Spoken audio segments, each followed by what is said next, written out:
Before we start, let's pray Bago, together. bago tayo magumpisa, manalangin po tayo.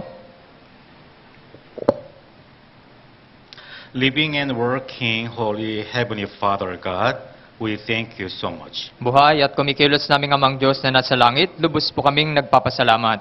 Thank you for sharing precious blood for us who were destined to go to hell forever. Salamat po sa pagbabahagi niyo po sa amin ng napakahalagang dugo mo sa amin na nakatadhanang mapunta sa impyerno.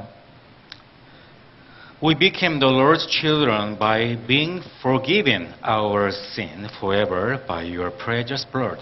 Kami po ay naging mga anak ng Diyos sa pamamagitan ng pagkatanggap namin ng kapatawaran sa lahat naming mga kasalanan sa pamamagitan ng iyong dugo. So really thank the Lord for your great and wonderful grace and love.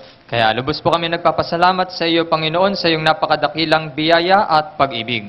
Please help us to grow in our faith so that we can make the Lord's work more powerfully. Tulungan niyo po kami na lumago sa aming pananampalataya na magawa pa po namin ng mas makapangyarihan pa yung gawain ng Panginoon. And especially thank you, the Lord, for allowing us and give us great chance in this year, 2025. At nagpapasalamat din naman po kami sa pagpapahintulot mo na kaharapin pa po namin yung taong ito ng 2025. Still, there are so many not be saved around us. So please have all of them, and even especially our family and relative, so that they can be saved in this year. Marami pa po ang mga tao ang hindi pa naliligtas, kaya pakiusap, tulungan niyo po kami, lalong-lalo na yung aming mga kapamilya na maligtas sa taong ito.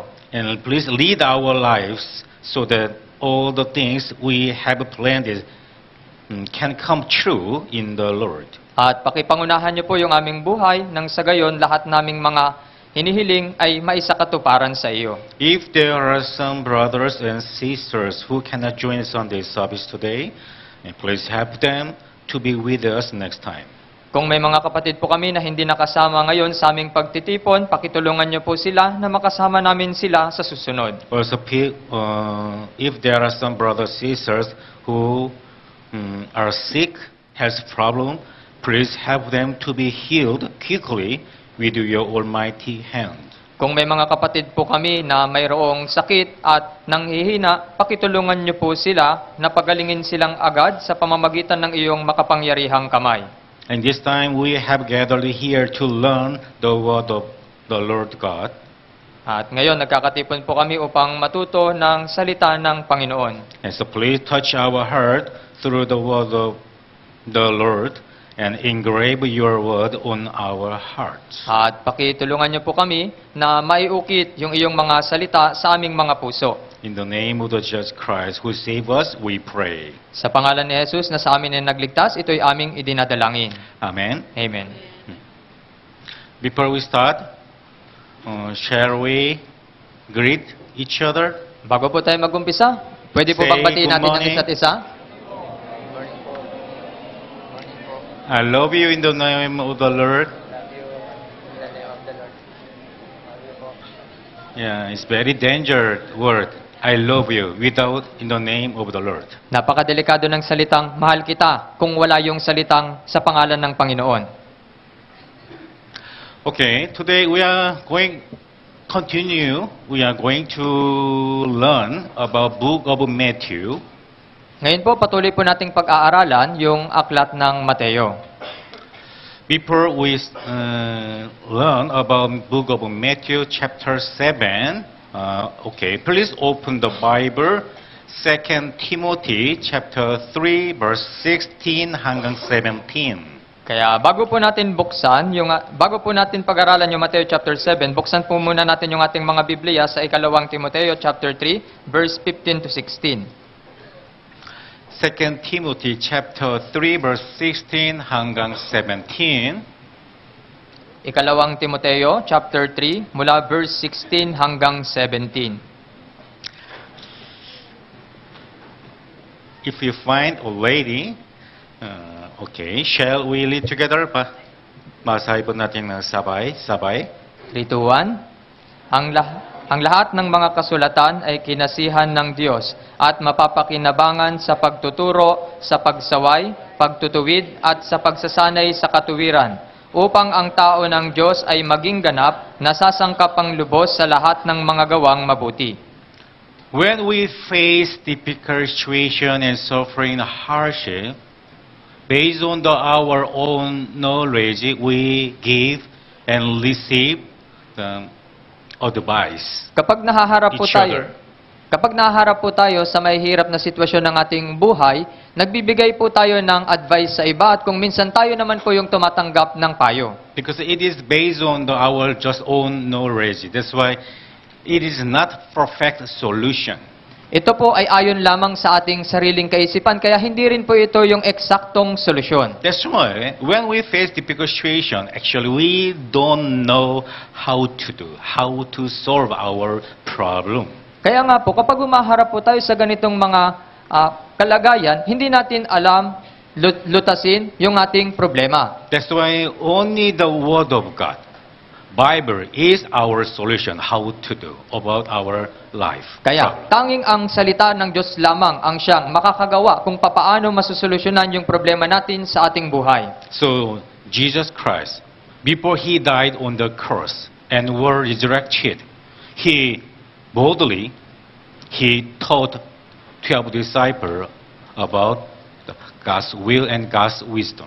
Kaya, bago po namatay si Jesus doon sa krus, binahagi niya po sa kanyang mga alagad yung tungkol sa karunungan ng Diyos. So, Jesus started teaching in the Matthew chapter 5 hanggang 7, and then He talked about how people in God's kingdom should live. Kaya nga po, binahagi niya po yung Mateo chapter 5 to 7 kung papaano ba dapat mamuhay yung isang Kristiyano. So today we are going to learn Book of Matthew chapter 7. Kaya ngayon, pag-aaralan po natin yung Mateo chapter 7. So Jesus' sermon, Jesus' lessons on the mountain in Matthew chapter 7 can be divided into 6 parts. Ito pong sermon ni Jesus doon po sa mga bundok sa Mateo chapter 7 ay maaaring mahati sa 6 na bahagi. Yeah. So Book of Matthew chapter 7, we can divide it into 6 parts. So first, Jesus Christ's lesson is do not judge others. Kaya yung Mateo chapter 7, maaari natin itong hatiin sa 6 na bahagi. Yung una po ay huwag humatol sa iba. This is verse 1 hanggang 6. And then, verse 7 hanggang 20 is Jesus Christ's second lessons. It means ask and seek and knock. Yun po yung nakasulat sa verse 1 hanggang verse 6. Yung pangalawa naman, sa verse 7 hanggang verse 12, humingi, humanap, at tumuktok. And third part, God's lesson. Enter through the narrow gate. So verse 13 hanggang 14. At yung pangatlong aral naman po ay pumasok sa makipot na pintuan. Mula naman ito sa verse 13 hanggang verse 14. And the first God's lesson, watch out for false prophets. At yung pangapat naman ay mag-ingat sa mga bulaang propeta. Sa verse 15 hanggang 20. And fifth, not everyone who said, Lord, will enter. At panglima, hindi lahat ng nagsasabi ng Panginoon ay makakapasok. That is verse 21 hanggang 23. Ito po ay nasa verse 21 hanggang sa may verse 23. Last 6, God's lesson, Jesus Christ's lesson, is built on the rock. At yung pang-anim na aral po ay magtayo sa batuhan. So let's go Matthew chapter 7. Puntahan po natin sa Mateo chapter 7.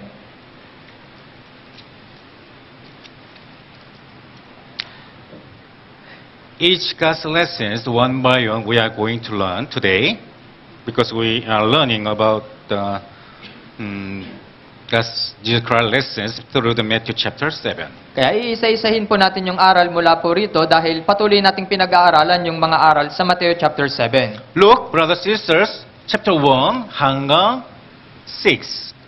Kaya tingnan po natin, mga kapatid, mula sa may verse 1 hanggang verse 6. This is the first Jesus Christ lessons Brothers, sisters, okay, basahin po natin ang sabay-sabay. 3, 2, 1. Huwag humatol upang hindi kayo mahatulan, sapagkat sa hatol na inyong ihahatol ay hahatulan kayo, at sa panukat na inyong isusukat ay susukatin kayo. Bakit mo nakikita ang puwing na nasa mata ng iyong kapatid, ngunit hindi mo pinapansin ang troso na nasa iyong sariling mata? O paano mong nasasabi sa iyong kapatid, hayaan mong alisin ko ang puwing sa iyong mata, samantalang mayroong troso sa iyong sariling mata? Ikaw na mapagkunwari, alisin mo muna ang troso sa iyong sariling mata at nang magkagayon, makakakita ka ng malinaw upang maalis mo ang puwing sa mata ng iyong kapatid. Huwag ninyong ibigay sa mga aso ang mga banal na bagay, at huwag kayong magtapon ng inyong mga perlas sa harap ng mga baboy. Baka yurakan nila ang mga ito ng kanilang mga paa at pagbalingan kayo at lapain. Yeah. First part of Jesus Christ's sermon lesson, first, do not judge. Jesus Christ, He taught them about judgment. So, do not judge each other. Yung unang bahagi po ng aral na ibinahagi sa kanila ni Jesus ay huwag humatol. At ito po ang itinuro sa kanila ni Jesus, huwag humatol. Actually, nowadays, the brothers, sisters, each other, from time to time, we judge each other. Lalong-lalo na sa ating mga magkakapatid, hinahatulan natin yung isa't isa. Why are you doing like that? Why they did like that? Bakit ganyan yung ginawa mo? Bakit ganyan yung ginagawa nila? Actually, God doesn't allow us judge each other. Sa totoo lang, ayaw ng Diyos na humatol tayo, hatulan natin ng isa't isa. Instead of judging others, God allowed us only help one another and love one another and forgive one another and help another. Sa halip na hatulan natin yung iba, yung pinapahintulot lamang sa atin ng Diyos ay tulungan ang iba, ibigin ang iba. So if you listen some brothers sister judgment and negative, do not close with them.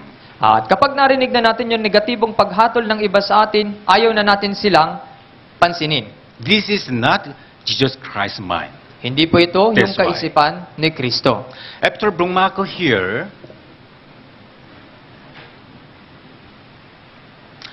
Santiago chapter 4, okay, before, Proverbs chapter 20, verse 19. Sige po, puntahan po muna natin sa Kawikaan chapter 20, verse 19. I am explaining about judgment. What Jesus Christ say, do not judge one another. Kaya ituturo ko po muna yung tungkol sa paghatol, kung bakit sinabi ni Jesus na huwag humatol sa iba. Proverbs chapter 20, verse 19. Kawikaan chapter 20, verse 19.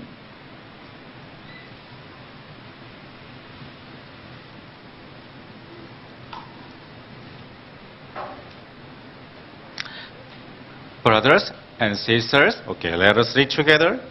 3, 2, 1. Ang naghahatid ng chismis ay naghahayag ng mga lihim, kaya't ang nagsasalita ng kahangalan ay huwag mong kasamahin. Yeah, those who spread the rumor and negative, though according to the Bible, do not close with him like that. Ang naghahatid ng chismis, sabi po ng Biblia, huwag nyo silang kasamahin. You understand? Naintindihan niyo po ba? Why?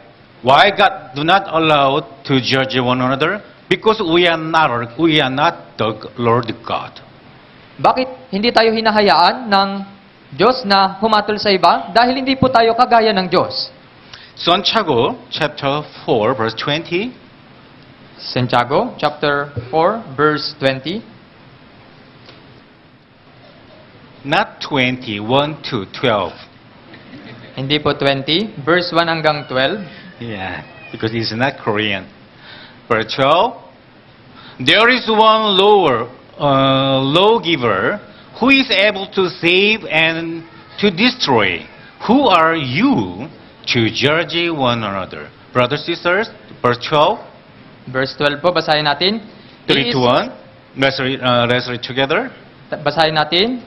Iisa ang tagapagbigay ng kautusan at hukom. Siya na may kapangyarihang magligtas at pumuksa. Kaya, sino ka na humahatol sa iyong kapwa? Yeah, there is one lawgiver. Means only God can judge others. That's why Bible says, Who are you to judge one another? That's why because we are not God. That's why God didn't allow us to judge one another. Iisa lamang ang tagapagbigay ng kautusan, tanging yung Diyos lamang. Kaya sinabi dito, sino ka na humahatol sa iyong kapwa? Kaya nga hindi tayo pinapahintulutan ng Diyos na humatol sa iba dahil hindi po tayo Diyos. So, Romans chapter 14 also, Bible says, Sinabi rin naman po sa Roma chapter 14, Romans chapter 14 verse 13. Roma chapter 14 verse 13.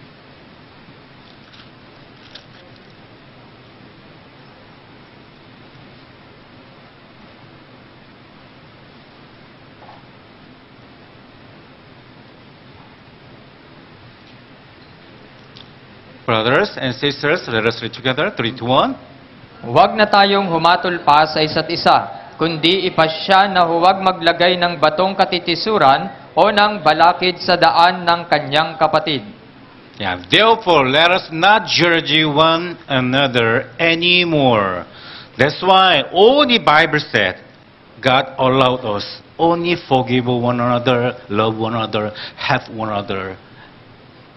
Sinabi dito na huwag tayong humatol pa sa isa't isa, kaya nga ipinahintulot lamang sa atin ng Diyos na patawarin ng iba, ibigin ng iba, at tulungan ng iba. So before point out one another, before when we point out, blame someone, we have to think about my hands, like that. Kaya bago tayo magturo ng iba, dapat po muna natin pag-isipan yung ating kamay.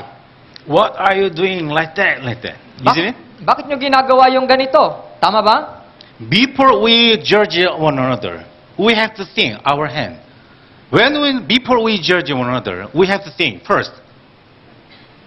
We have to think first, God, who saved me and forgive me first.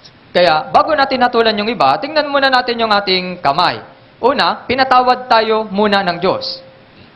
Before we think the brother sister's mistake, we have to know our mistake, a lot of our mistake. Kaya bago natin pansinin yung pagkakamali ng iba, dapat pansinin muna natin yung ating sariling pagkakamali.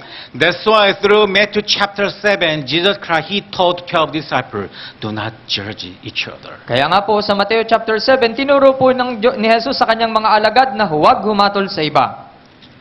So, verse 1 hanggang 2, one more time. Mula sa may verse 1 hanggang verse 2, basahin pa po natin ng isa pang beses. Let us read together. Basahin natin. Huwag humatol upang hindi kayo mahatulan, sapagkat sa hatol na inyong ihahatol ay hahatulan kayo, at sa panukat na inyong isusukat ay susukatin kayo. Yeah, judgment. Verse 2, for with what judgment you judge it, you will be judged. Just when we forgive one another, also they will forgive me, like that. Sapagkat sa hatol na inyong ihahatol ay hahatulan kayo, at sa panukat na inyong isusukat ay susukatin kayo. Kaya kapag tayo po ay nagpatawad, tayo rin naman ay patatawarin. That's why before we point out someone as some mistake, we should look our own so many kind of mistake.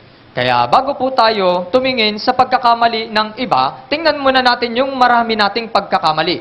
That's why every day by day, is very good word saying, I love you, I will forgive you. Kaya araw-araw dapat mas maraming salita yung ating sabihin na mahal kita, pinatatawad na kita. Would you say one more time each other? Maaari niyo po bang sabihin sa isa't isa? Can you forgive me? Can you forgive me? Mapapatawad mo ba ako? Of course. Siyempre naman. Yeah, I can forgive you. I will forgive you. Also, Mapapatawad please kita. forgive me each other. Patatawarin kita, kaya patawarin natin ang isa't It's isa. very good conversation. Ito po yung napakasarap na usapan. It is Jesus Christ's first lesson. Ito po yung unang aral ni Jesus. Let's go back, Matthew chapter 7, Balikan po natin, Mateo chapter 7, verse 6. verse 6. Verse 6, brothers and sisters, also. I will explain to you about verse 6, brothers and sisters. Let us read together. Basahin po natin. Huwag ninyong ibigay sa mga aso ang mga banal na bagay, at huwag kayong magtapon ng inyong mga perlas sa harap ng mga baboy, Baka yurakan nila ang mga ito ng kanilang mga paa at pagbalingan kayo at lapain. Yeah. Do not give what is holy to the dog.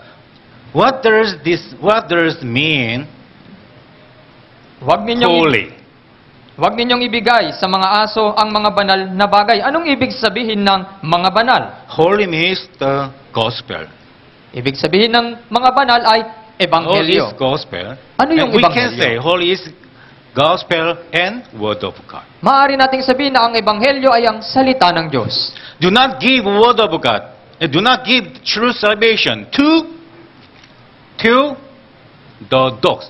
What does this mean? Dog. Huwag ninyong ibigay yung salita ng Diyos, yung kaligtasan sa mga aso. Anong ibig sabihin ng mga aso? Dog is not like that. Yung aso, hindi po yung It's kagaya not a ng... dog anymore.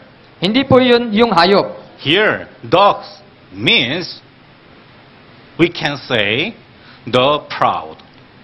Dito po, yung aso ay masasabi natin The proud. yung pagmamataas, Stubborn. katigasan ng ulo. So, dogs symbolize stubborn or the proud person. Kaya yung aso, sumisimbolo po ito sa katigasan ng ulo at sa pagiging mapagmataas. Now here also, nor cast your purse. Purse also, first also the word of God and gospel. So, however, the Bible said, Jesus Christ said, do not give word of God or gospel to the dog, means the proud person, stubbornness. Dito po, yung perlas, tumutukoy din po ito sa salita ng Diyos. Pero sinabi niya po dito na huwag ninyong ibigay yung mga banal na bagay sa mga aso. Why the proud person and stubborn? They don't want to listen the word of God. They don't want to look back their long life. They Bakit don't po? want to change their life. Bakit po yung mga mapagmataas at matitigas yung ulo, ayaw po nilang pakinggan yung salita ng Diyos. Ayaw po nilang magbalik tanaw sa kanilang naging pamumuhay. So, 2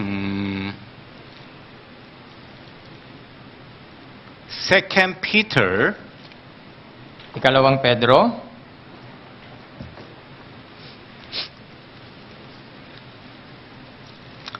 before we find the 2 Peter, Revelation chapter, last chapter, bago po tayo pumunta sa unang Pedro, puntahan muna natin sa huling chapter ng Apokalipsis. Revelation chapter 22 verse verse 11. Chapter 22 verse 11. Apokalipsis po, chapter 22, verse 11. Last chapter 22 verse 11. Chapter 22, verse 11, huling chapter. Brother, sister, let us read together. Basahin po natin. Ang masama ay hayaang magpakasama pa, at ang marumi ay hayaang magpakarumi pa, at ang matuwid ay hayaang maging matuwid pa, at ang banal ay hayaang magpakabanal pa. Because of the stubbornness, the proud person. Although God teach them, the proud, they will not change their long life. Dahil sa That's why Bible said, don't touch them, don't advise to them. Kaya dahil yung katigasan ng ulo at pagmamataas, ayaw po nilang pakinggan yung salita ng Diyos. Kaya nga sinabi sa kanila na huwag mo silang turuan. Why Bible said, don't touch them like a dog? Because they will not change it. Bakit sinabi dito na huwag Like mo a silang dog. pakialaman kagaya ng mga aso? Kasi hindi rin naman sila magbabago, gaya ng aso. 2 Peter chapter 2 verse 22 also. Ikalawang Pedro, chapter 2, verse 22. 2 Peter chapter 22 verse 20, chapter 2 verse 22. Ikalawang Pedro po, chapter 2, verse 22.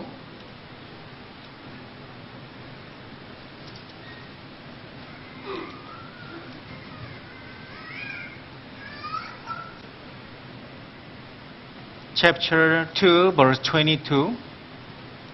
Shall we read together? Basahin po natin.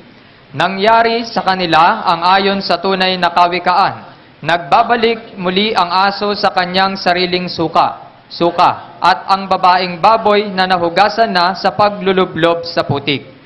The reason why Matthew chapter 7, Jesus Christ told them, do not give the holy to the dogs, means the reason, because dogs, the proud, the stubbornness, although they receive God's lesson, they don't want to change their mind. And they want to do before their sin nature life. Yung dahilan kung bakit sinabi ng Diyos sa Mateo chapter 7 na huwag ibigay yung mga banal na bagay sa mga aso dahil kahit na mapakinggan po nila yung mga banal na bagay na ito, hindi po sila magbabalik tanaw sa kanilang mga sarili at susunod. You understand? Naintindihan niyo po ba? Please ask yourself, I am the proud or humble person before God? Tanungin niyo po yung inyong mga sarili. Ako ba ay isang tao na mapagmataas at matigas ang ulo sa harapan ng Diyos? The proud, they don't want to change their life like holy. Yung mapagmataas, ayaw nilang baguhin yung kanilang sariling buhay sa pagiging banal. The reason Bible said, do not touch them, the proud, because of Proverbs chapter 9. Yung dahilan kung bakit sinabi na huwag ibigay sa mga mapagmataas ay dahil sa Kawikaan chapter 9. Proverbs chapter 9 verse 8. Kawikaan chapter 9 verse 8.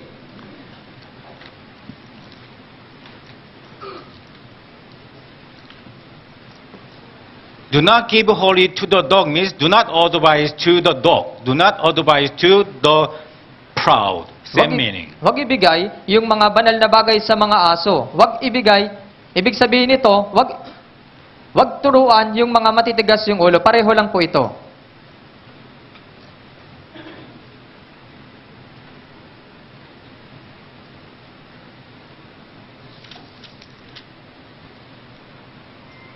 Verse 8, chapter 9, verse 8. Chapter 9, verse 8. Verse 8, brothers and sisters. Okay, let us read together. 3, 2, 1. Huwag mong sawayin ang manlilibak, baka kamuhian ka niya. Sawayin mo ang marunong at kanyang iibigin ka. A scoffer means the proud person, the stubborn. Yung manlilibak po dito ay yung mga matitigas yung ulo, yung mga mapagmataas. Do not make correct. Do not advise to them because they may hate you instead of look back, instead of repent. Huwag mo silang sawayin, huwag mo silang pakialaman kasi baka pag nagbigay ka ng payo, kamuhian ka niya. You understand? Naintindihan niyo po ba? That's why Jesus Christ, He told the 12 disciples, do not judge one another because they may be the proud person. Kaya nga po, tinuro ni Jesus sa kanila na huwag bigyan ng payo yung mga mapagmataas dahil sila po ay magmamataas lang. Do you know, before we got salvation, before we were saved, actually we were not righteous men. We were sinner before God, like the dog. Alam niyo po ba, nung hindi pa tayo mga ligtas, tayo po ay mga taong hindi matutuwid, kagaya ng mga aso. Because Jesus Christ's true love, we have been saved, we became righteous men, we became children of God. That's why, after became children of God, we have to abandon our own idea in order to follow Jesus Christ. Kaya dahil sa tunay na pag-ibig ni Jesus, tayo po ay nakatanggap ng kapatawaran ng ating mga kasalanan. Tayo po ay naligtas na, kaya tayo po ngayon ay nakakapamuhay na ng maayos na pamumuhay. Do you remember? Naalala niyo po ba? So, do you remember that? When Jesus Christ called 12 disciples, Jesus Christ asked them, in order to follow me, if we want, follow me, you have to abandon your own idea, your everything, and follow me. Kaya naalala niyo po ba, nang tawagin ni Jesus yung kanyang mga alagad, sinabi niya na para makasunod kayo sa akin, tanggihan niyo muna ang inyong sarili, yung lahat ng mga bagay sa inyo. Mark chapter 8, verse 34. Marcos chapter 8, verse 24. Mark chapter 8, verse 34. Marcos po, chapter 8, verse 34. 34. Babasahin ko po. Babasahin ko. Tinawag niya ang maraming tao, pati ang kanyang mga alagad, at sa kanila'y sinabi, kung ang sino man ay nagnanais sumunod sa akin, Siya ay tumanggi sa kanyang sarili, pasanin ang kanyang krus at sumunod sa akin.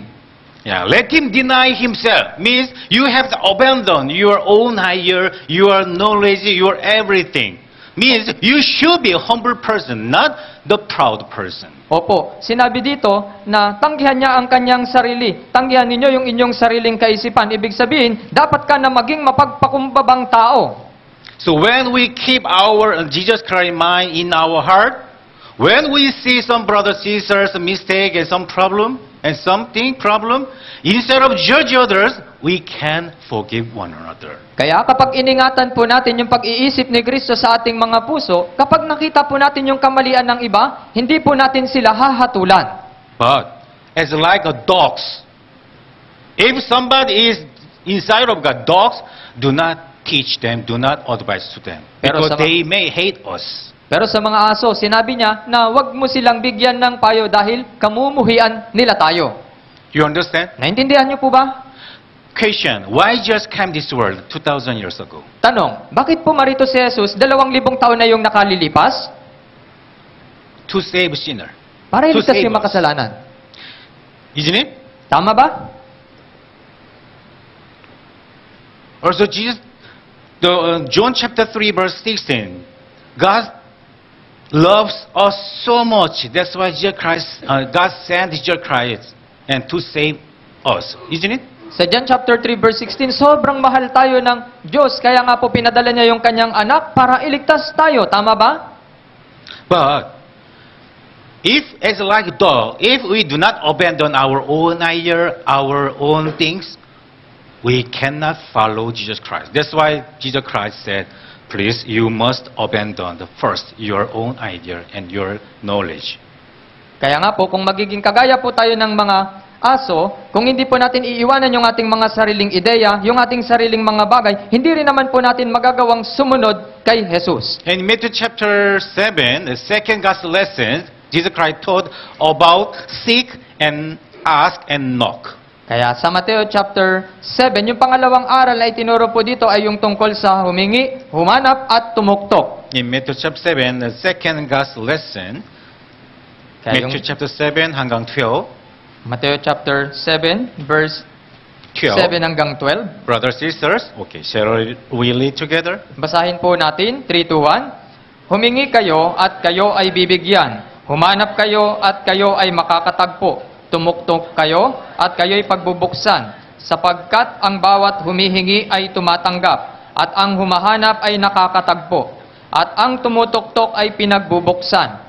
Mayroon bang tao sa inyo na kung humingi ng tinapay sa kanya ang kanyang anak ay bato ang ibibigay? O kung humingi siya ng isda ay bibigyan niya ito ng ahas? Kung kayo nga na masama ay marunong magbigay ng mabubuting kaloob sa inyong mga anak, gaano pa kaya ang inyong Ama na nasa langit ang magbibigay ng mabubuting bagay sa mga humihingi sa Kanya? Kaya, anumang bagay na ibig ninyong gawin sa inyo ng mga tao, gayon ang gawin ninyo sa kanila, sapagkat ito ang kautusan at ang mga propeta. Actually, God gave us mouth and then eyes, last, hands. God gave us. Sa totoo lang, binigyan tayo ng Diyos ng bibig, ng mata, at ng mga kamay. With these things, with the mouth, we have to ask for God. Kaya, gamit yung ating bibig, dapat tayong humingi sa Diyos. But Matthew chapter 4, when devil, Satan tempted Jesus Christ, if you feel hungry, if you want to eat with your mouth, please make bread with luck, isn't it? Nang tuksohin ng Diablo si Jesus, doon po sa Mateo chapter 4, sinabi niya, kung nagugutom ka, gawin mong tinapay yung bato.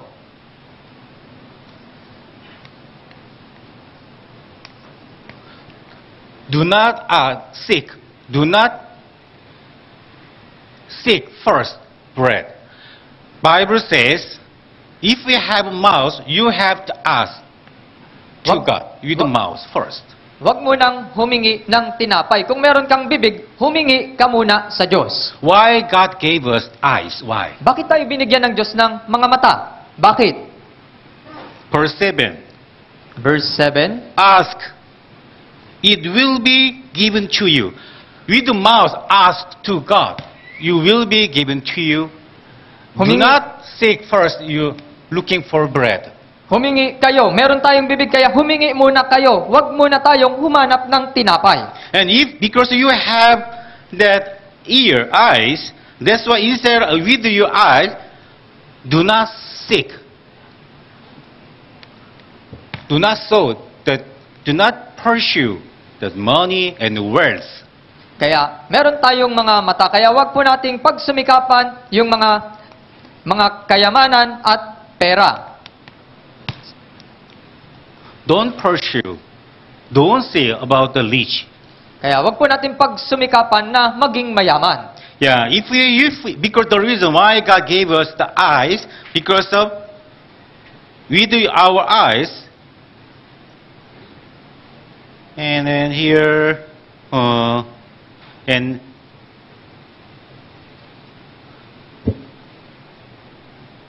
and seek means we have to see to God with eyes. Yung dahilan kung bakit tayo binigyan ng Diyos ng mata ay upang hanapin natin yung Diyos. Why God gave us our hands? Why? Bakit binigay sa atin ng Diyos yung mga kamay natin? Bakit?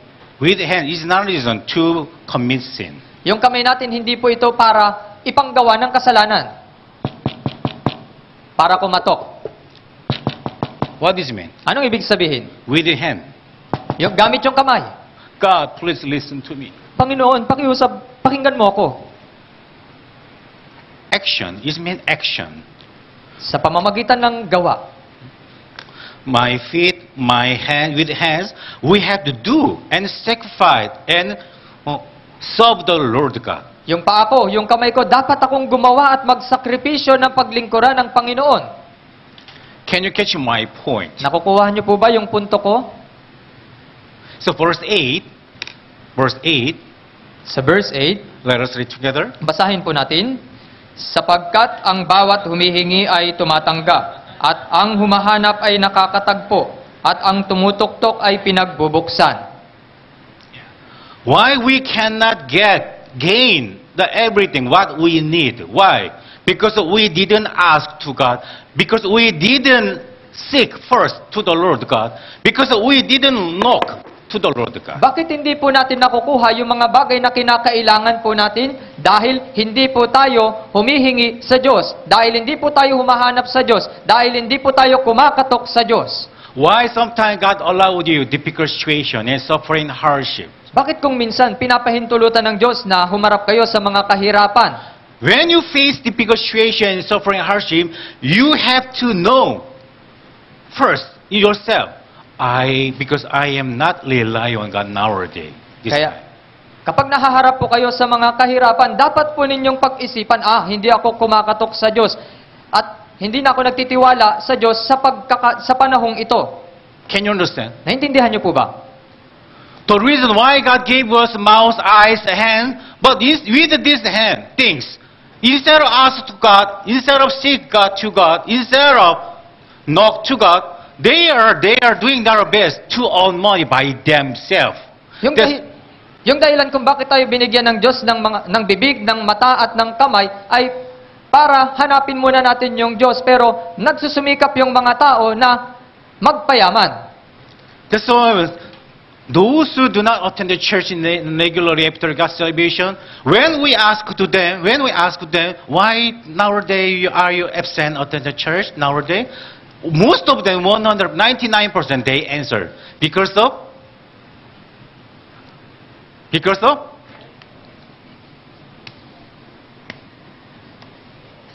Kaya sa mga to make bread, to earn money, to our comfort life. I am very busy. Kaya sa mga masisipag dati na dumalo, bigla na lang silang hindi dadalo. Pag tinanong natin sila kung bakit hindi sila naka-attend, sinasabi nila, busy. Dahil abala sila para makakain, para kumita ng pera. Can you understand? Naintindihan niyo po ba? Because we trust God. That's why we got salvation. Because we trust God's promise. Likewise, even our Christian life also, we must trust God's promise. Dahil nagtiwala tayo sa Diyos, kaya tayo po ay naligtas. Dahil nagtiwala tayo sa Diyos, maayos po yung kalagayan natin ngayon. Kaya kahit sa pamumuhay Kristiyano natin, ay dapat din naman tayong magtiwala sa Diyos. Matthew chapter is God's promise to us for our Christian life. Yung aklat ng Mateo ay pangako ng Diyos para sa ating buhay Kristiyano. Verse 9 hanggang 11, brothers and sisters, one more time. Let us read together. 3, 2, 1. Mayroon bang tao sa inyo na kung humingi ng tinapay sa kanya ang kanyang anak ay bato ang ibibigay? O kung humingi siya ng isda ay bibigyan niya ito ng ahas? Kung kayo nga na masasama ay marunong magbigay ng mabubuting kaloob sa inyong mga anak, gaano pa kaya ang inyong Ama na nasa langit ang magbigay ng mabubuting bagay sa mga humihingi sa Kanya? Because of the reason why sometimes God allowed us difficult situation, because with eyes, we didn't seek God first, because we didn't ask to God first, because we didn't do and sow and offer to church first. That's why God gave us difficult situation to us. Kaya, yung dahilan kung bakit pinadadaan tayo ng Diyos sa mga mahihirap na sitwasyon natin sa buhay dahil hindi natin ginagamit yung ating mga mata para hanapin yung Diyos. Hindi natin ginagamit yung ating bibig para humingi sa Diyos. Hindi natin ginagamit yung Diyos. Hindi natin ginagamit yung ating mga kamay para magbigay ng offering sa Diyos. Kaya, yung inuuna natin ay yung mga kayamanan at yung ating makakain. Am I right? Tama ba? But do not misunderstand. Although we ask to God every time, God will not listen all things. Pero wag po kayong magkaroon ng maling pagkakaintindi na kahit na palagi akong humihingi sa Diyos ay hindi niya pinapakinggan lahat ng bagay. Do not purchase, do not buy lottery, lotto. Wag po kayong tumaya ng loto. Isn't it? Tama ba? One more. Isa pa po. Santiago chapter 4 verse 3. Santiago chapter 4 verse 3. Oh Lord, I need a lot of money because I have to buy lottery. Panginoon, kailangan ko ng maraming pera kaya kailangan kong tumaya ng loto. Santiago chapter 4 verse 3. Santiago po chapter 4 verse 3. Brothers and sisters, let us read together. Basahin po natin. 3, 2, 1. Kayo'y humingi at hindi tumatanggap sapagkat humihingi kayo sa masamang dahilan upang gugulin ninyo ito sa inyong mga kalayawan. You understand? Naintindihan niyo ba? So when we seek to God, when we ask to God first, we have to seek and ask to God first for the glory and for the preach the gospel. Not our own life, comfortable. Kaya kapag humingi tayo sa Diyos, kapag humanap tayo sa Diyos, dapat muna nating hanapin yung para sa pangangaral ng Ebanghelyo. And then, third God's lessons in Matthew chapter 7, that is, enter through the narrow gate. At yung pangatlong aral na makikita po natin dito sa Mateo chapter 7 ay pumasok sa makipot na pintuan. Yeah. There is third catechical lesson in Matthew chapter 7, that is, enter through the narrow gate. And verse 13 hanggang 14, brothers and sisters, basahin po natin ng sabay-sabay. 3, 2, 1. Pumasok kayo sa makipot na pintuan, sapagkat maluwang ang pintuan at malapad ang daang patungo sa kapahamakan, at marami ang pumapasok doon. Sapagkat makipot ang pintuan at masikip ang daang patungo sa buhay, at kakaunti ang nakakatagpo niyon. What does it mean, narrow gate? Anong ibig sabihin ng makipot na pintuan? This is our life. Ito yung We buhay have natin. to pass that gate. Dapat tayong dumaan sa pintuan.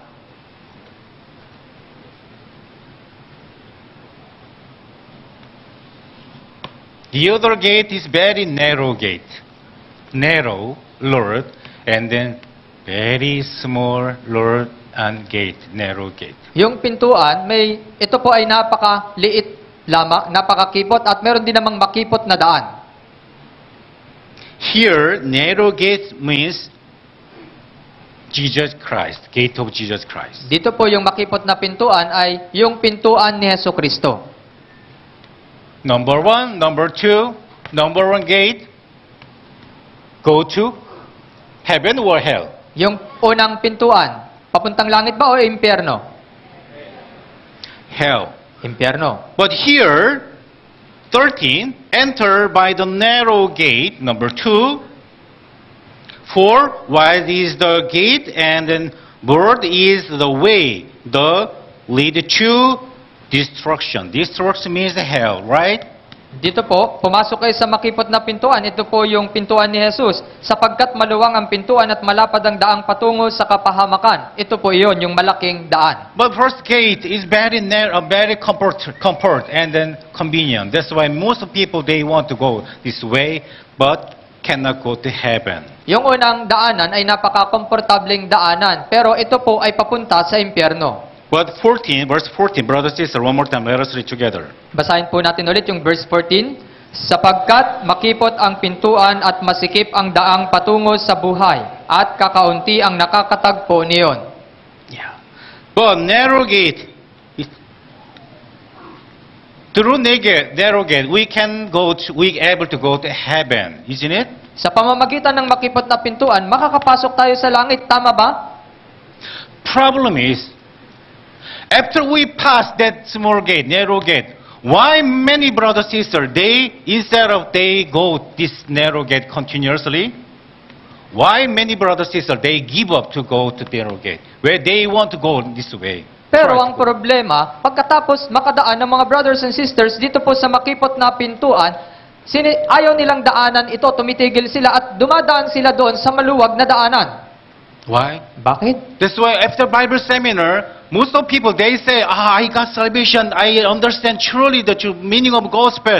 But after several months, only few members remain in the church. Kaya nga po sa mga Bible seminar natin, sinasabi nila na naunawaan ko talaga yung tunay na kaligtasan, naligtas na ako. Pero makalipas yung ilang mga Why? araw, Because of their all night. makalipas, Because it's like a dog inside of God. makalipas yung ilang mga araw ay ayaw na po nilang dumalo. Bakit? Dahil po sa kanilang mga kaisipan. Because they don't want to give up their own comfortable life. Dahil ayaw nilang isuko yung kanilang komportableng pamumuhay. Can you understand? Naintindihan niyo po ba? That's why John chapter 6, verse 66, Jesus Christ said to them, Kaya nga po sa John chapter 6 verse 66, ganito yung sinabi sa kanila ni Hesus Kristo. verse 66. Verse 66, Verse 66, brothers and sisters, let us read together. basahin po natin. Dahil dito, marami sa kanyang mga alagad ay tumalikod at hindi na sumama sa kanya. Although many people, they found out Jesus Christ, they know Jesus Christ, but why they give up to follow Jesus Christ? Kahit na natagpuan na ng mga tao si Hesus Kristo, pero bakit sumuko na lang sila na sumunod kay Hesus Kristo? Because as like dog, very hard to follow Jesus Christ. Because in order to follow Jesus Christ, I have to abandon my comfortable life and my future, my dream. Dahil kagaya ng aso, sa kanilang mga katigasan ng ulo, napakahirap sumunod sa kanya dahil kailangan kong iwanan yung aking mga sariling mga pangarap. Do you understand? Naintindihan niyo po That's ba? why most of brothers and sisters, the people who listen the Bible seminar, people they give up and then they choose again this way. Kaya nga marami sa mga nakapakinig ng Bible seminar, tumitigil sila kaagad at dumadaan na sila sa daanang ito. Question: Tanong, are they truly born again Christian or not? tunay ba silang naipanganak na muli o hindi? Born again Christian or not? Are they? Naipanganak na muli o hindi? Sila, We don't know. hindi natin alam. Only God knows. Tanging yung Diyos yung nakakaalam. We are not sure Hindi they tayo are truly sigurado born again Christian or not. kung tunay silang naipanganak na muli o hindi. First reason, most people, because still they do not understand, do not get salvation truly. Yung unang dahilan ay dahil hindi nila tunay na naunawaan yung kaligtasan ng lubusan. But few brothers and sisters who still truly understand the true gospel, but some, although they got salvation, but they can choose. Kakaunti That way. lamang yung mga tunay na nakaunawa ng kaligtasan pero karamihan pa sa kanila mas pinipili yung daanang ito. Can you understand? Naintindihan niyo po ba?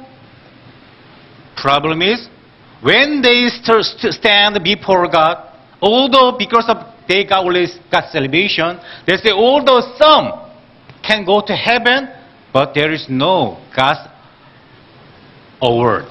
Kaya kahit na yung ilan sa kanila ay naligtas na, kahit na yung ilan sa kanila ay dumaan sa pupunta na sa langit, pero gayon pa man, wala po silang makukuhang gantimpala. And then third, God's lessons in Matthew chapter 7, verse 15 hanggang 20. At yung pangatlong aral na makikita po natin dito sa Mateo chapter 7 ay nasa verse 15 hanggang 13. Before said, Bible said the reason why some among born-again Christians, why some they choose this way, not this way. The reason, the Bible says, Isa pa po, bakit mas pinipili ng mga tao na dito lumakad sa halip na sa pangalawa? Sabi po ng Biblia, Matthew chapter 6, verse 26. Mateo chapter 6 verse 26. I don't know why they choose that wide gate, not narrow gate. The reason, I don't know the reason why exactly. But Bible says, verse 26. Hindi ko the nalalaman ng eksakto kung bakit gusto nilang dumaan doon sa malapad na pintuan kaysa dito sa makipot na pintuan. Brothers, verse 26, brothers and sisters, let us read together. Basahin po natin. Tingnan ninyo ang mga ibon sa himpapawid. Hindi sila naghahasik o gumagapas o nag-iimbak man sa mga kamalig. Ngunit pinapakain sila ng inyong Ama na nasa langit. Hindi ba higit na mahalaga kayo kaysa kanila? Because of they work, they labor, not for God, for this. Dahil hindi po sila nagsisikap para sa Diyos, kundi para sa mga ito. Because of that reason, they are looking on following Jesus Christ. Dahil sa mga bagay na ito, kaya sila sumusunod kay Jesus. So when they face the narrow gate, difficult situation, they immediately give up to go past this way. Kaya nga po, kapag sumunod na po sila doon sa may makipot na pintuan, agad po silang sumusuko. Why you have to study hard? Bakit kailangan ninyong magsumikap sa Why you have to pag-aaral? earn money? Bakit kailangan nyong kumita ng pera? Why you have to go to work? Bakit kailangan nyong magtrabaho? What is the reason? Ano ang dahilan? For Lord God who saved you? Para Or sa Diyos because na of nagligtas that sa'yo? reason? O dahil sa ganitong dahilan? That's why verse 27, brothers and sisters, Bible says, Jesus Christ said, verse 27, let us read together. Basahin natin. Sino sa inyo na dahil sa pagkabalisa ay mapapahaba ang kanyang buhay? You understand? So when devil tempted Jesus, if you feel hungry, please make the bread with rock.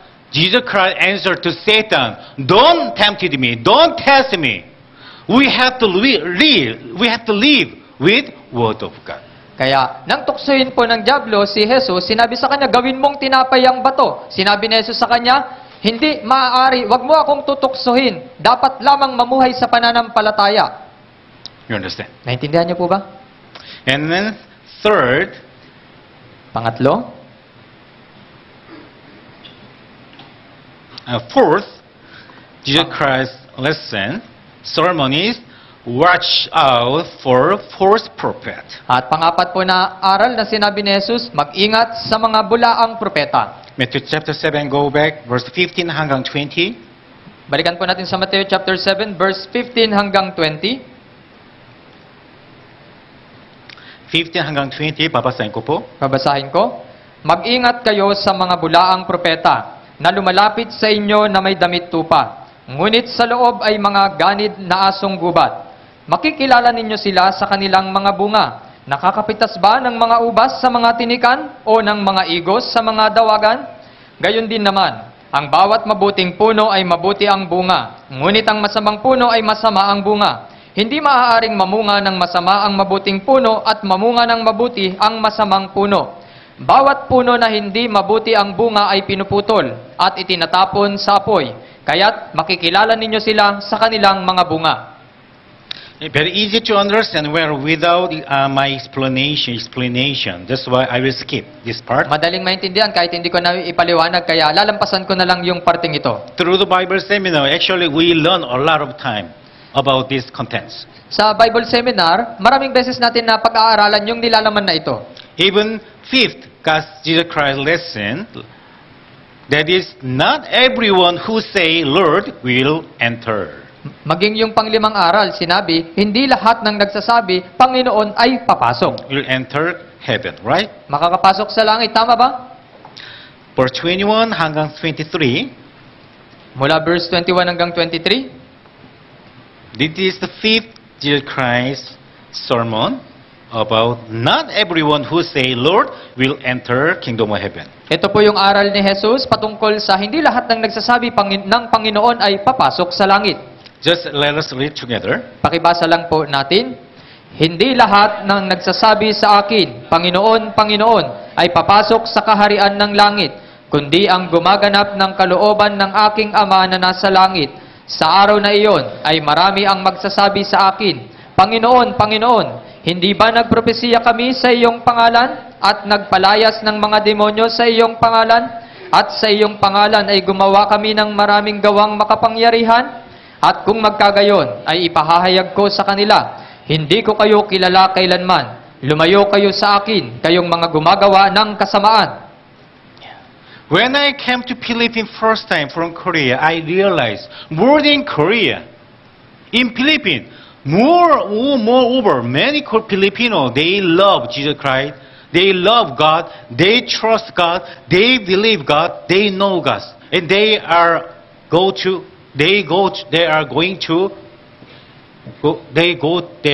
to church and Catholic and Christian. Kaya nung unang pagkakataon na nagpunta po ako dito sa Pilipinas galing ng Korea, karamihan sa mga Pilipino ay nagtitiwala sa Diyos, naniniwala sa Diyos, iniibig yung Diyos at sumusunod sa Diyos. At Although tumaatin sila ng mga simbahan. Catholic and Christian, although they love God so much, they know God so much, although they are attending church and regularly, boldly, but verse 23, brothers and sisters, let us read together. Basahin po natin. At kung magkagayon ay ipahahayag ko sa kanila, hindi ko kayo kilala kailanman. Lumayo kayo sa akin, kayong mga gumagawa ng kasamaan. When all Filipino who loved Jesus God so much, when they stand before God after die, God said, Jesus Christ said to 12 disciples, when they stand before God, I will declare to them, God said, I never knew, depart from me. Depart from me means get out of here. Isn't it? Means you cannot enter my kingdom, heaven. Kaya kapag humarap na tayong mga Pilipino doon sa harapan ng Diyos, ito po yung itinuro ni Jesus sa kanyang mga alagad. Sinabi, hindi ko kayo kilala kailanman. Lumayo kayo sa akin, kayong mga gumagawa ng kasamaan. Anong ibig sabihin na lumayo kayo sa akin? Ibig sabihin, hindi ka po pwedeng pumasok sa langit. I never knew you. Hindi kita kilala. Do you know me? Kilala mo ba ako? But I never you knew. Pero hindi kita kilala. Depart from me. Lumayas ka You sa have akin. to go to hell. Mapupunta ka sa Likewise, impyerno. in Philippines, so many Christian and Catholic, they may hear God's word. Kaya dito sa Pilipinas, maraming mga Pastor. Kristiyano at mga Katoliko, nakikinig sila ng salita ng Diyos. That's why we have to be careful about the false minister. Kaya dapat po tayong mag-ingat sa mga bulaang mga ministro. And then 6, Panganim, Jesus Christ's sermon in Matthew chapter 7, that is built on the rock. I explained to you At about. yung panganim ay yung magtayo sa batuhan. Ipapaliwanag ko ito sa inyo. Please build on the rock. What does it mean? Magtayo sa batuhan. Anong ibig sabihin nito? Okay, however, verse 24 hanggang 29, Luke, verse 24 hanggang 29, Gayunpaman, tingnan po natin sa verse 24 hanggang verse 29. this is the last Jesus Christ, the sermon to 12 disciples in Matthew chapter 7. Ito po yung huling sermon na binanggit ni Jesus sa kanyang mga alagad. 24 hanggang 29, all brothers, sisters, basahin po natin ng sabay. 3, 2, 1. Kaya't ang bawat nakikinig sa mga salita kong ito at ginaganap ang mga ito ay matutulad sa isang matalinong tao na nagtayo ng kanyang bahay sa ibabaw ng bato. Bumagsak ang ulan at dumating ang baha. Humihip ang mga hangin at hinampas ang bahay na iyon. Ngunit hindi iyon bumagsak, sapagkat itinayo sa ibabaw ng bato. Ang bawat nakikinig sa mga salita kong ito at hindi ginaganap ang mga ito ay matutulad sa isang taong hangal na nagtayo ng kanyang bahay sa buhanginan. Bumagsak ang ulan at dumating ang baha. Humihip ang mga hangin at hinampas ang bahay na iyon, at iyon ay bumagsak. Napakalakas nga ng kanyang pagbagsak. At nang matapos na ni Jesus ang mga salitang ito, namangha ang napakaraming tao sa kanyang aral, sapagkat nagturo siya sa kanila na tulad sa may otoridad at hindi gaya ng kanilang mga eskriba. Not foolish men. The Bible says, not foolish men. The wise man built his house on the rock. What does mean on the rock? Hindi gaya ng mga hangal. Yung mga matatalino ay nagtatayo ng kanilang bahay sa batuhan. Anong ibig sabihin ng batuhan? On the rock means not based on their own idea. Yung sa ibabaw ng batuhan, hindi po ito nangangahulugan sa kanilang sariling mga ideya. This is rock. Ito yung bato. Rock means not based on their own idea, but the rock means based on the word of God. Yung bato, hindi po ito ayon sa kanilang mga kaisipan. Yung bato ay tumutukoy sa salita ng Diyos. This is God's word. Ito po yung salita ng Diyos. Wherever you go, and whoever you do, everything you do, you can do for the Lord God. Saan ka man pumunta, ano man ang iyong ginagawa, yung tanging gawin mo lamang ay ang para sa Panginoong Diyos. If you want to do something, you can do, but based on the word of God. Kung may gusto kang gawin, gawin mo, pero dapat nakabase sa salita ng Diyos. Although you want to do something, but if based on the word of God, if God doesn't allow it, the Bible said don't do that, you cannot do that. Kahit na may gusto kang gawin, pero ayaw naman ito ng salita ng Diyos, huwag mo itong gawin. Can you allow me? Can you accept me? I will preach with smoking. Papayagan niyo po ba ako na mangaral sa inyo habang ako'y naninigarilyo? Why? I Bakit want po? to do. I want to preach the gospel. Gusto ko ipangaral Will yung smoking. ebanghelyo habang naninigarilyo. Why? What does mean your love? Ano ibig sabihin ng tawa nyo? Because it is not based on the word of God. Kasi hindi po ito nakabase sa salita ng Diyos. Am I right? Tama ba ako? The Bible said, after we got salvation, we can do everything, but do all for the kingdom of God. For kingdom of God. Sabi ng Biblia, pagkatapos natin maligtas, gawin natin yung lahat ng mga bagay na gusto nating gawin, pero dapat nakaayon sa salita ng Diyos. Eating and drinking, alcohol, but everything we can do all because we are able to go to heaven. But problem is, important is, although we can do everything, but we have to do all. We can do all for kingdom of heaven. Manigarilyo, uminom ng alak, makakapasok na kasi tayo sa langit. Pero gawin ninyo ang lahat dapat ayon sa sinasabi ng salita ng Diyos. We can do all based on the word of God. Magagawa natin lahat ng mga bagay base sa salita ng Diyos. Can you catch my point? Nakukuha niyo po ba yung punto That's ko? why on the rock means based on the word of God. Kaya nga, sa ibabaw ng bato, ibig sabihin, base sa salita ng Diyos. We have to build on the rock means we have to do everything based on the word of God. Kaya, magtayo tayo sa ibabaw ng bato, ibig sabihin, gawin natin yung lahat ng mga bagay sa ibabaw ng bato base sa salita ng Diyos. But the proud, Pero yung mapagmataas, matigas ang ulo, they don't want to obey the word of God. ayaw nilang sundin yung salita ng They Diyos. cannot follow. They can follow sometime, from time to time. But they cannot follow Jesus Christ all the time. Susunod sila sa salita ng Diyos paminsan-minsan pero hindi palagi. You understand? Naintindihan nyo ba? Because they have own idea. Ito yung kanilang sariling kaisipan. You must build your house. Build the house means evangelize. Dapat kayong magtayo ng inyong bahay. Ibig sabihin ng magtayo ng bahay, mag-evangelize. Am I right? Tama ba ako? Based on the rock, based on the word of God. Base sa bato, sa salita ng Diyos. Not included your own idea. Hindi kasama yung inyong sariling kaisipan. That's why do not judge one another. Kaya nga wag Do natin not blame one another. hatulan ng isa't isa. Wag nating hamakin ng isa't isa. Those Sisihin ng who isa't work isa. everything, those who work everything based on the word of God, although somebody they saw some brother sister mistake, instead of judge it and point out immediately, they can forgive one another. Sila na sumusunod lamang sa salita ng Diyos, kahit na makita pa nila yung pagkakamali ng iba, hindi nila iyon nahahatulan at susunod lang sila base sa salita ng Diyos. Do you understand? Naintindihan nyo ba? Yeah.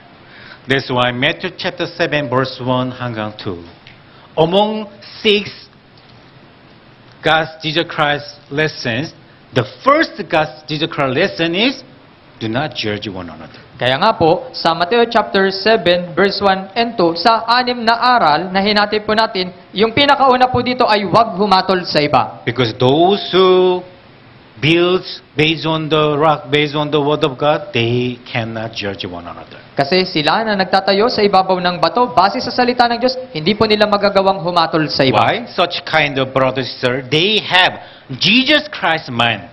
Yung It's ganitong, like Philippians chapter 2. yung ganitong uri ng mga kapatid ay mayroon sila ng pag-iisip ni Kristo, kagaya po sa Filipos chapter 2. Thank you. And then,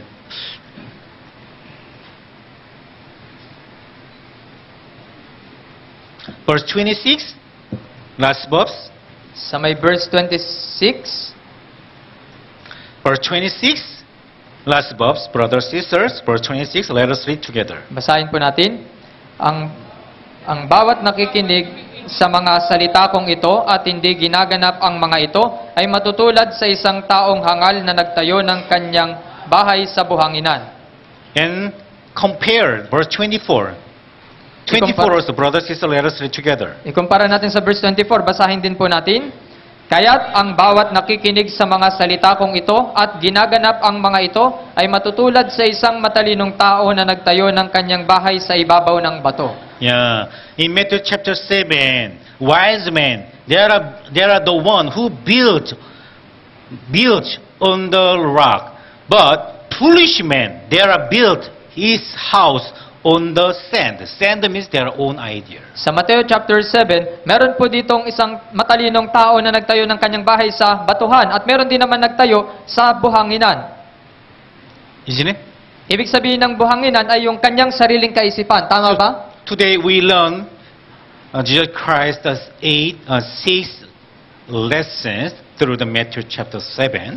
Ngayon po ay napag-aralan po natin yung 6 na aral na ipinangaral ni Jesus sa Mateo chapter 7. And then continuously we will learn again Matthew chapters 8 and 9, 10 continuously. At patuloy din nating pag-aaralan yung Mateo chapter 8, 9 ng tuloy-tuloy. Let's pray together. Manalangin po tayo.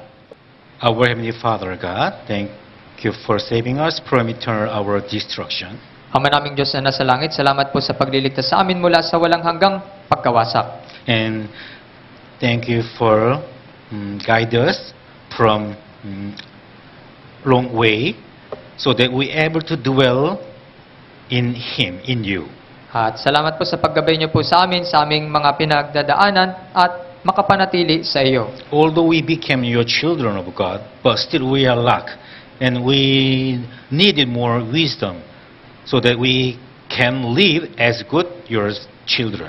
Kahit na naging mga anak na kami, nagkukulang pa rin kami ng maraming bagay bilang iyong mga anak. By your grace, last week, the Celebrity Bible Seminar, we finished Celebrity Bible Seminar successfully. At sa iyong biyaya na isagawa ng maayos yung Celebrity Bible Seminar nung nakaraang linggo. Oh Lord, please help them and protect them and guide them those who got salvation through the Cell Group 3 Bible Seminar this time from devil temptation. O Panginoon, pakitulungan at ingatan niyo po yung mga bagong naligtas na mga kapatid sa nakaraang Cell Group 3 Bible Seminar mula sa uri ng mga tukso at pagsubok. Once more, we love you so much, and we pray in the name of the Jesus Christ. Muli, iniibig ka po namin at idinadalangin namin ito sa pangalan ni Jesus. Amen. Amen. Let's sing together.